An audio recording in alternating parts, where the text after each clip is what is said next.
아버지 하나님, 아버지 사랑과 은혜를 감사합니다. 오늘 새벽은 참 눈이 많이 내렸습니다.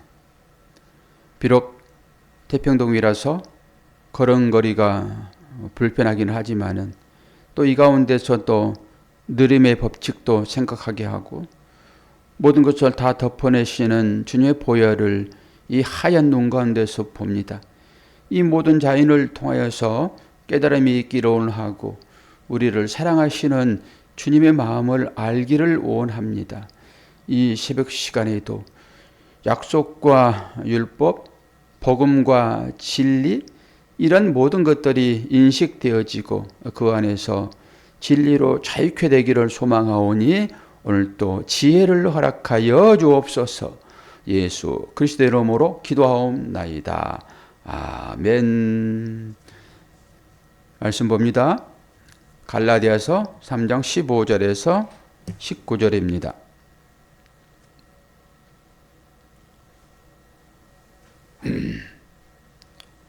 어이구, 제 컴퓨터는 이제야 화면이 제가 사진 찍은 거 이제야 연결이 되네요. 참 신기합니다. 유튜브는 다 나오고 있는데. 합니다.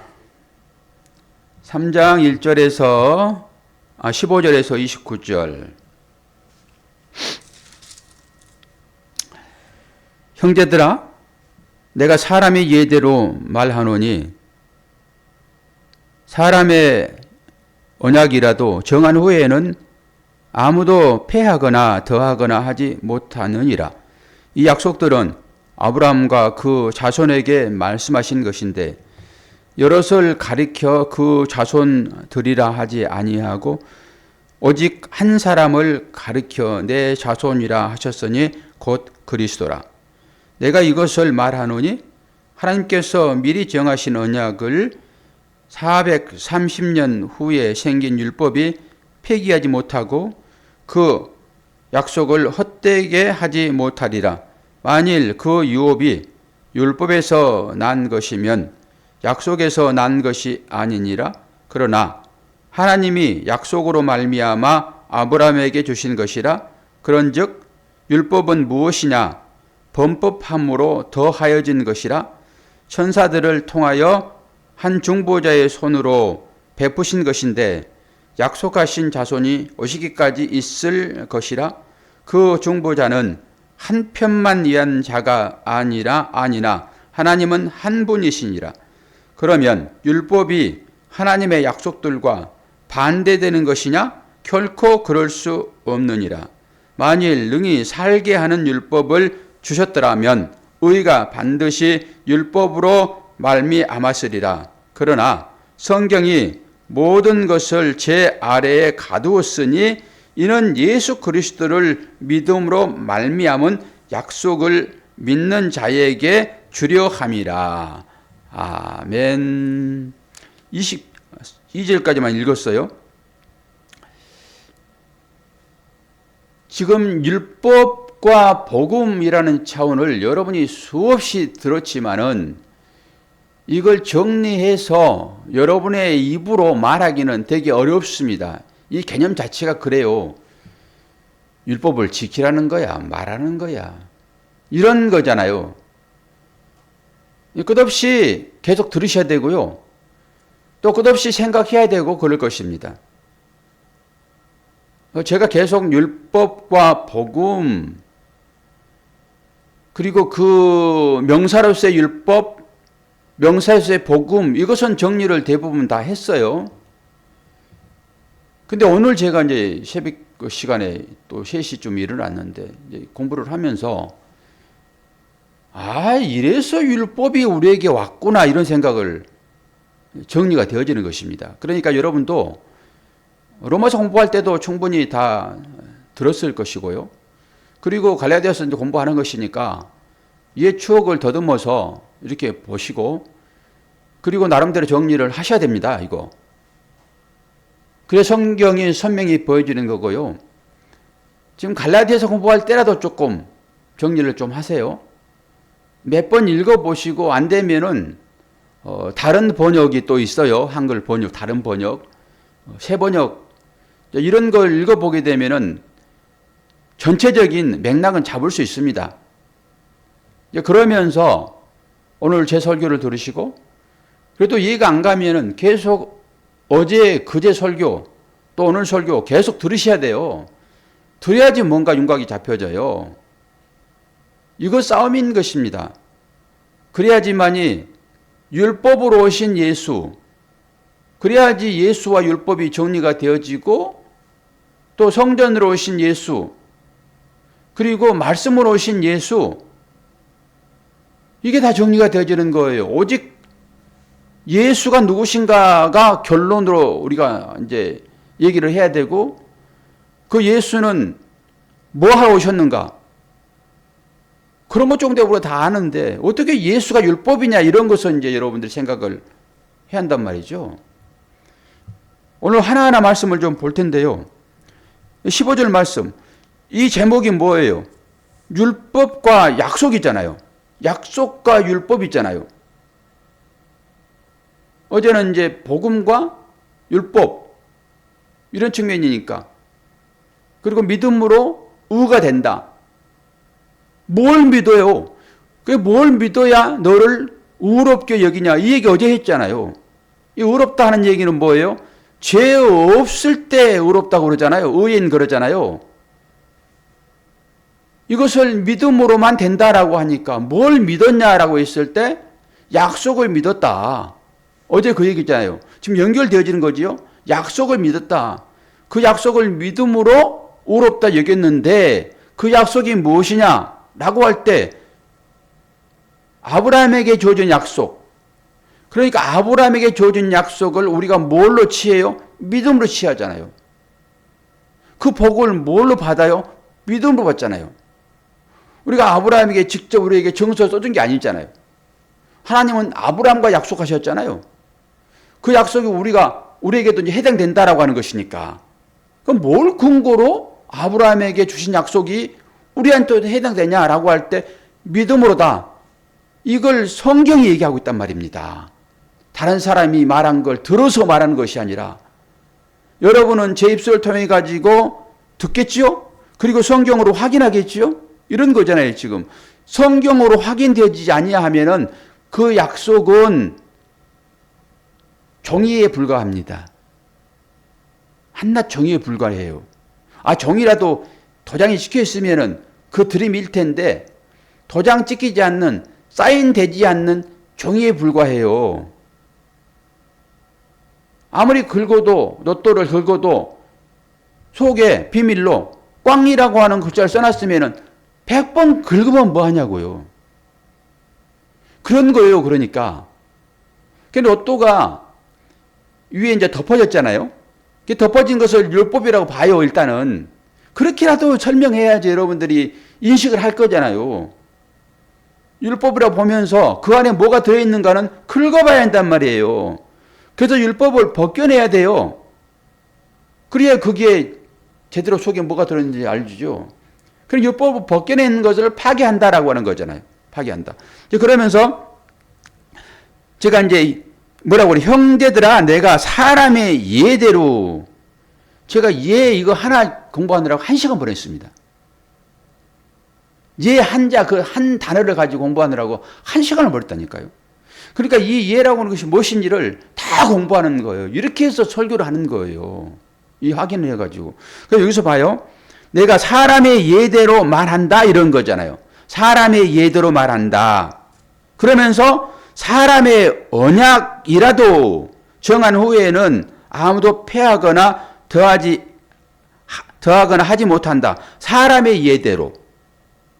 사람도 이런 거예요. 사람도. 그럼 이것을 기도하라고 그랬을 때 사람이 자녀가 떡을 달라고 하면 배면을 주며 알을 달라고 하면 전갈을 주며 생선을 달라고 하면은 뱀을 주겠느냐. 하물며 그래요. 아버지라도 이런 거잖아요. 예대로 할 때는 그런 의미란 말이에요. 아버지라도 자녀에게 그렇게 하지 않는데 내가 진짜 너희들의 영혼을 다스리는 아버지잖아. 내가 너를 낳았잖아. 너희들이 아버지를 통해서 낳음 받은 바 됐지. 근데 그건 뭘 얘기하는지 알아? 내가 너희들을 낳은 것을 그걸 통해서 보게 하는 거야. 이거예요, 지금. 그러니까 하물며 아버지도 그렇게 하지 않는데 참 아버지인 내가 너희들을 어떻게 할 것인가 라고 하는 거잖아요, 지금. 그 예예요, 이게. 그 예. 예대로 하면 이런 거예요, 지금. 그 예대로 사람의 언약도 한번 정하게 되면은 아무도 폐기할 수 없는데 이런 거잖아요, 지금. 이게 율법이에요. 율법. 율법도 그렇지 않는다라고 하는 거잖아요. 그러면서 이 약속들은 아브라함과 그 자손에게 하신 것인데 여럿을 가리켜 그 자손들이라 하지 아니하고 오직 한 사람을 가리켜 내 자손이라 하셨으니 곧 그리스도라. 그러면 이 말이 어디에 등장을 할까요? 당연히 창세기에 나오겠지요. 창세기에. 창세기에 언약이 주어지잖아요. 뭘 먼저 주어집니까? 아브라함에게 창세기 12장에 끌고 나오면서 뭐라고 그래요? 내가 너를 네가 보이는 대로 내가 땅을 너에게 주리라. 앞에 부분. 이제 아멘 했는데 그 땅이 뭐죠? 예? 그러니까 고사님 아멘 했단 말이에요. 그럼 아멘 했어요? 그럼 땅을 주리라 그러니까 아멘 했잖아요. 모든 사람이 다 그러지요. 땅 준다는데 노할 사람이 있어요? 땅 주겠다는데 노할 사람이 있냐? 그게 부인데, 그게 복인데. 일단 아멘이에요. 자, 그리고 두 번째 약속은 뭐예요?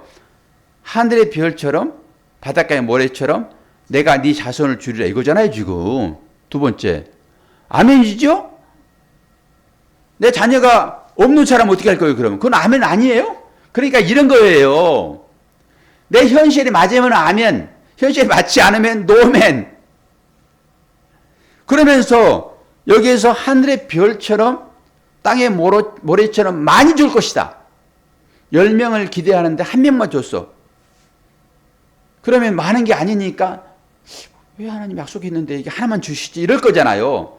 그런데 이 단어가 이 자손이라고 하는 이 제라라고 하는 이 씨예요. 여기에서 아들이라고 씨란 말이에요. 씨. 그건 제라인데 그것은 남성 단수예요. 여기 아들들이라고 했잖아요. 지금 자손들. 그런데 이 자손들이라고 했을 때 하늘의 별처럼 땅의 모래처럼 그러니까 많은 자손을 줄 거야 라고 우리는 기대하고 그 자손들이 지금 많이 있다 믿음의 자손들이 생각할 수 있으나 오늘 그리스도라고 딱 못을 박았잖아요. 한 사람이라고. 그런데 언어에 들어가 찾아봐도 그것은 남성 단수란 말입니다. 여기 들이라고 했는데 이 단어가 복수가 아니라 단수란 말이에요. 남성 단수예요, 그냥.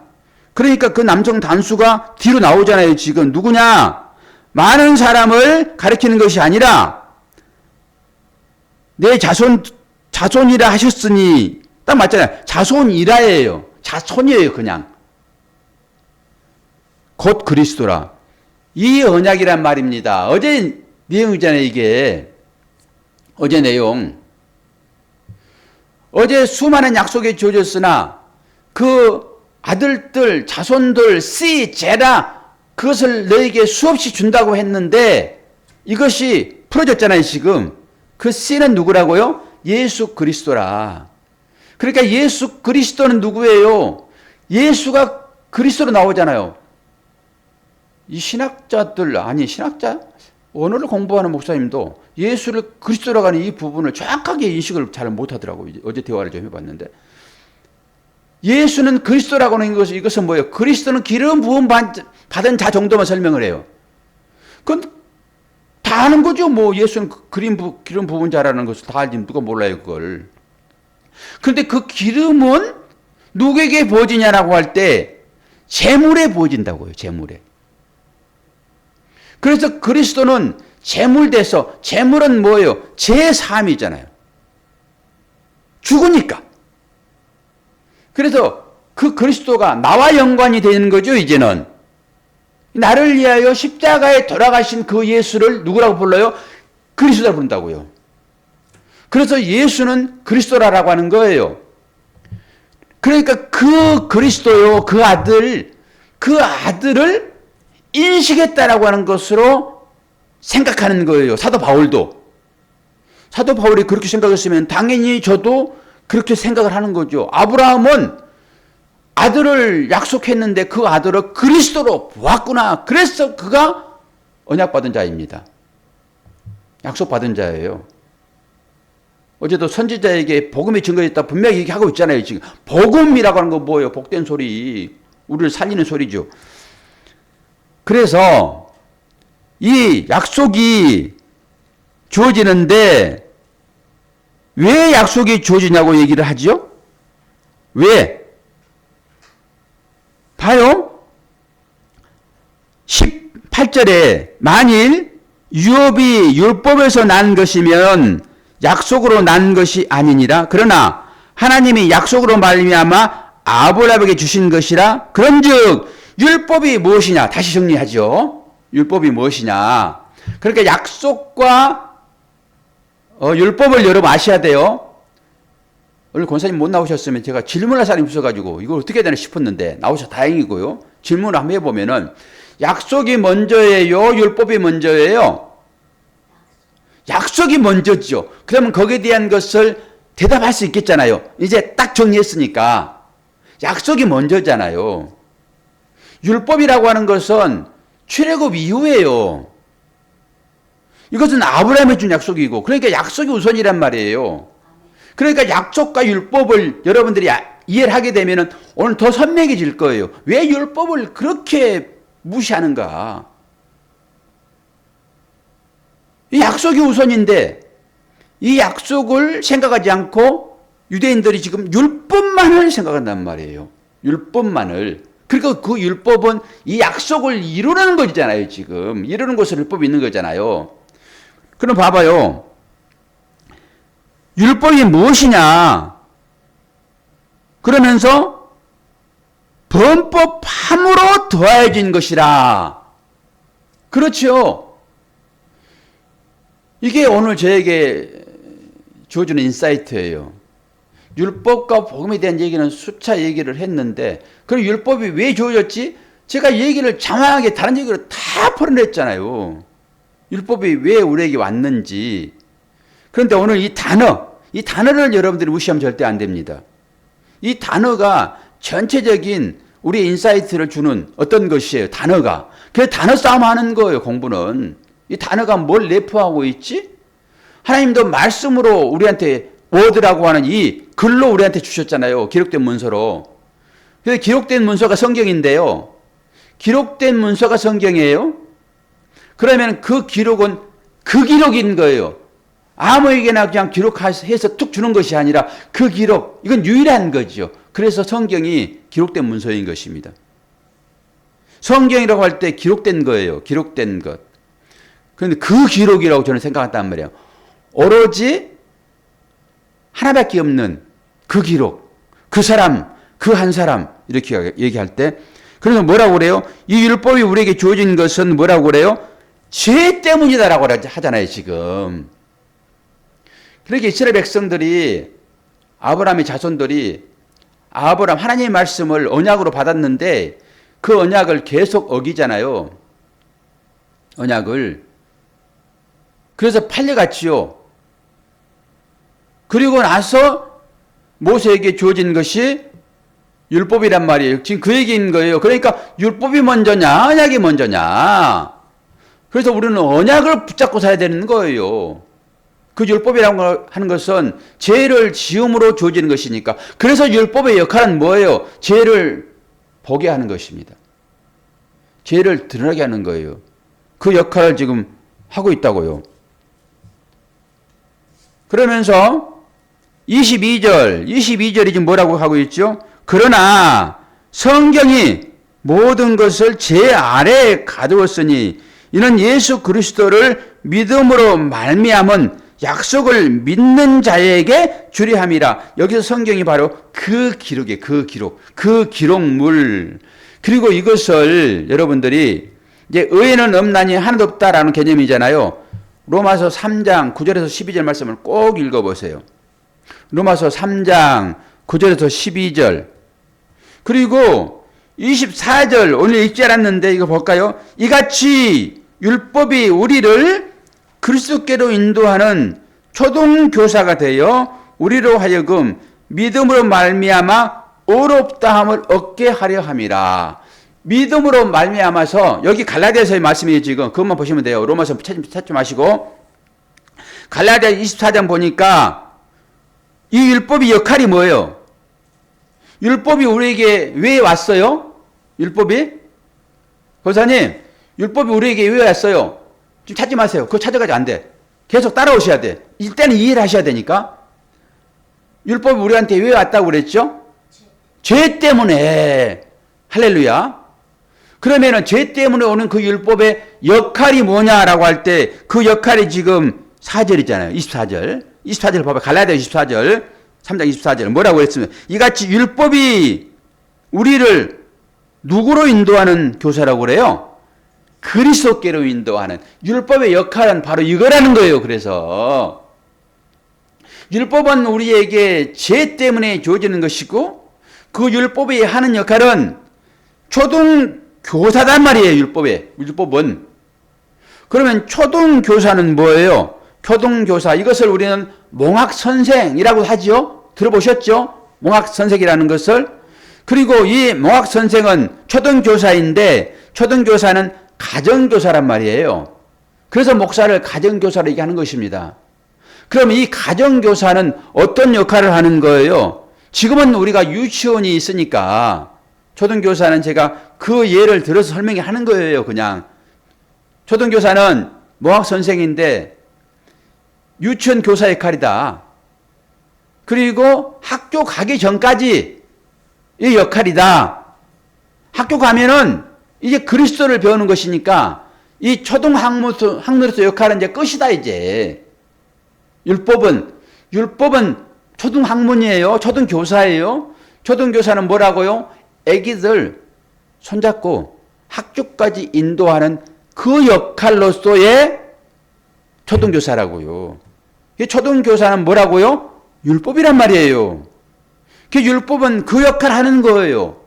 성장하는 그 단계로서. 그래서 초등교사를 아이로 표현하는 것입니다. 언어 자체가.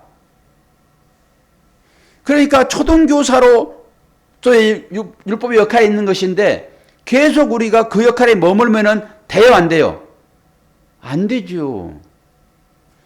이제 그리스도께로 인도하는 학교에 들어가게 하는 과정으로 초등교사로서 율법이 주어졌는데 계속 그 율법을 지키면은 그리스도를 언제 만나요? 그리스도를 만나라고 율법을 주어졌는데 계속 율법만 지키고 있어. 언제 그리스도를 만나냐고요. 그리스도를 만나야 의인이라는 칭호를 받을 것인데 그리스도가 내 죄를 다 속량하셔서 내 죄가 사라지면은 너는 죄가 없으면 의인이야. 이런 얘기를 할 건데 그 십자가를 믿을 때 죄가 없어지잖아요. 율법의 역할이에요.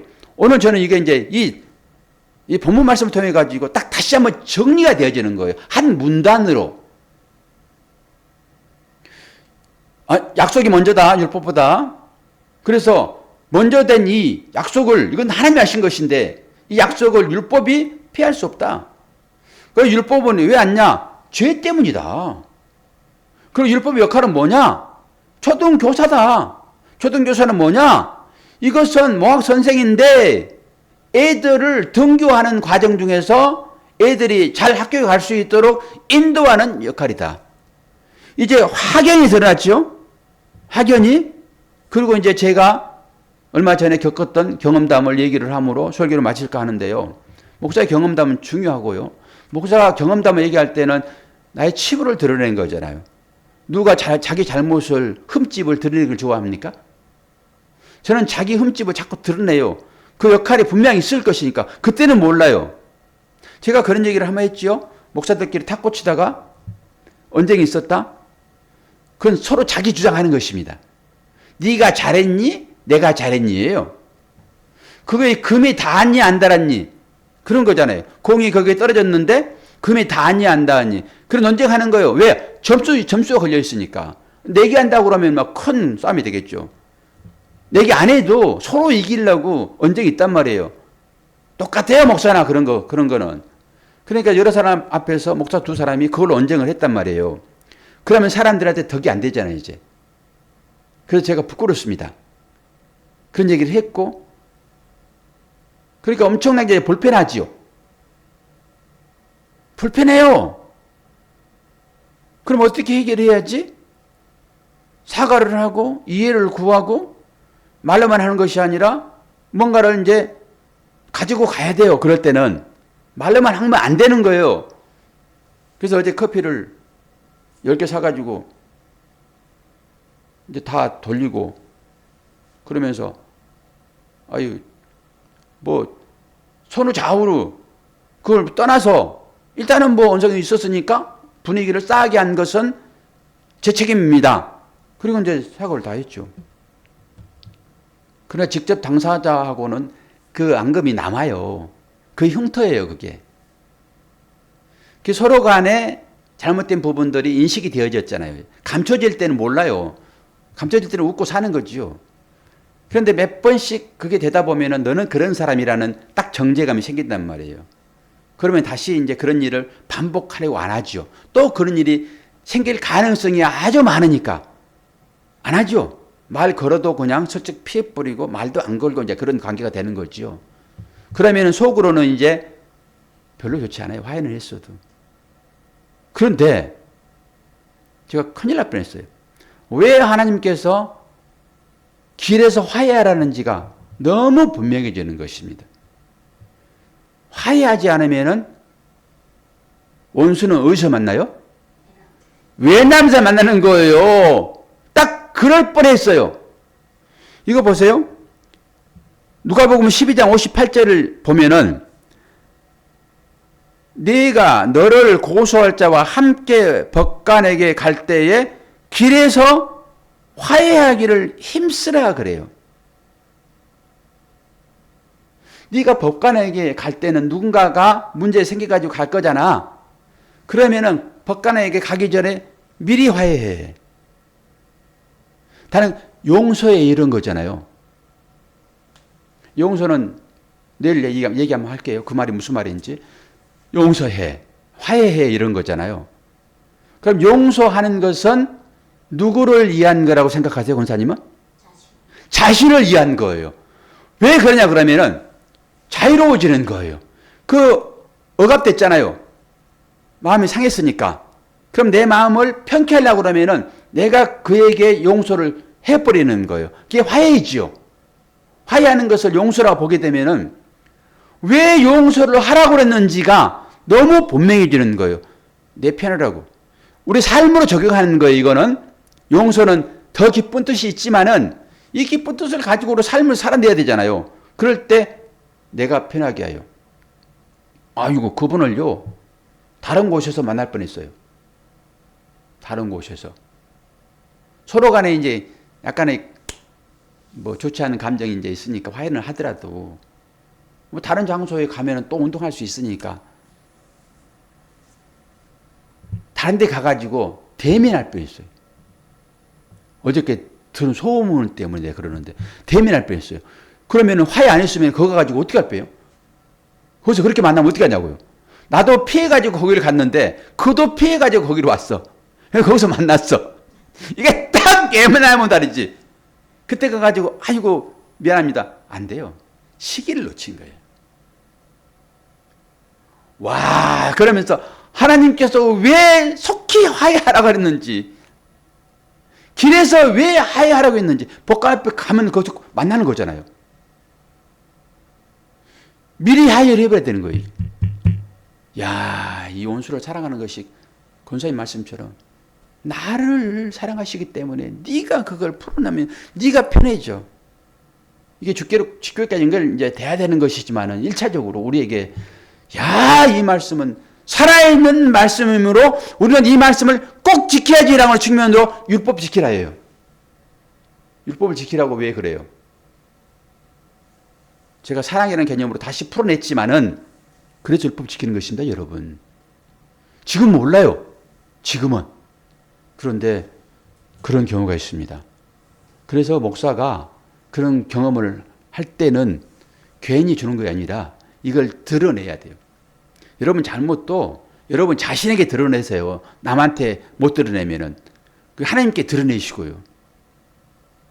그러다 보면은 이게 무엇 때문에 현재 나에게 이 일이 왔는지 그때는 되게 불편하고 그러지만은 와, 이게 말씀을 또 이렇게 이루시는구나라고 생각할 수밖에 없어요. 그래서 모든 것들이 그냥 주어지는 것이 아니라 이렇게 우리들에게 말씀을 이루시려고 우리의 삶을 주신다라고 하는 것입니다. 그래서 율법을 또다시 지키는 거죠. 그 기록된 성경대로 기록된 그걸 지키는 것입니다. 이것이 율법인 거예요. 그러니까 율법과 복음 그리고 언약과 율법 이런 부분이 너무 선명하게 확 저한테는 드러나요. 여러분들은 어떻게 표현될지 모르겠으나 저한테는 이렇게 다시 한번 아주 매끄럽게 오늘 새벽에 정리가 되어지더라고요. 그래서 눈이 너무 많이 왔잖아요, 지금. 그것도 그런 방법으로 해석하면은 불편할 게 별로 없어요. 오늘 권사님 못 나오실 줄 알았는데 그래도 그 노익장을 이끌고 연로한 그 몸이잖아요. 그래도 엉금엉금 기다시피 좀 내려오신 거잖아요. 감사하죠. 안 나올 수 있어요. 아이고 뭐 안 나가면 됐지 뭐. 미끄러운데 나 다치면 어떡해. 그런데 하나님과 약속했잖아요. 약속에 이게 율법보다 더 앞선 약속. 그 약속을 받으셨단 말이에요. 하고 하는 것은 곧 약속 받은 거예요. 권사님에게 그 약속이 주어진 거란 말이에요. 그러니까 이 미끄러운 무릎 쓰고 교회 나오시지. 언약 안 했으면 나와요? 약속 안 했으면? 까짓 것만 하라 뭐 안 나오지 뭐 목사님 자유롭게 하라고 그러는데 안 나오지 미끄러워서 못 가지. 그럴 텐데 나오시잖아요. 그러니까 이 말씀이 생동감 있게 선포되어지는 것이고 저 뒤에도 아무도 없잖아요 지금. 감사해요. 미끄러워서 못 나왔죠. 다 달라요 그래서. 자 기도하겠습니다. 아버지 하나님, 아버지의 사랑과 은혜를 감사합니다. 모든 환경들이 하나님의 말씀을 이루시려고 우리에게 다가오는 것임을 또 한 번 믿습니다. 비록 그때는 좋은 거 받을 때 당연히 하하호호 웃지만은 그렇지 않은 경우에 우리의 마음이 아픈데 하나님은 그것까지라도 말씀을 이루십니다. 다 적용하게 도와주시고 그 가운데서 진정한 하나님의 마음을 알아갈 수 있도록 도와주시옵소서. 우리에게 이 약속 주셨사오니 이 약속도 언약으로 붙잡고 오늘 또 승리하는 삶을 살아가도록 도와주시며 눈길 미끄러운데 모든 사랑하는 성도들 어떤 환경 가운데 있을지라도 넘어지지 않고 잘 견디게 하시고 오늘 하루 평안함을 누릴 수 있도록 은혜 허락하여 주옵소서. 예수 그리스도의 이름으로 기도하옵나이다. 아멘.